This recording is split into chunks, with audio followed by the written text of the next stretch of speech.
Ang pagninegosyo kasi, paano mo ipipresenta yung sarili mo eh? Secondary yung produkto mo talaga eh.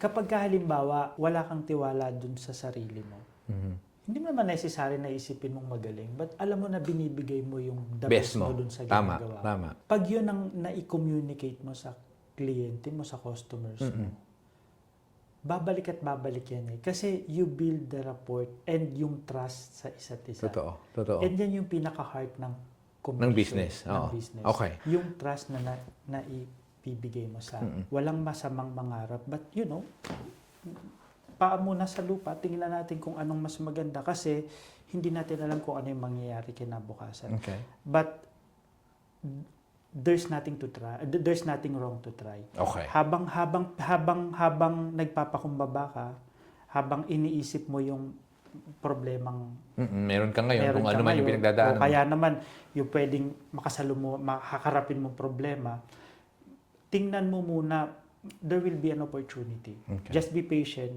Tapos, there's nothing to be wrong na maliit ka lang. Learn to love yourself. Kung ano man yung hitsura mo nun, kung ano man yung, there's nothing to be fear eh.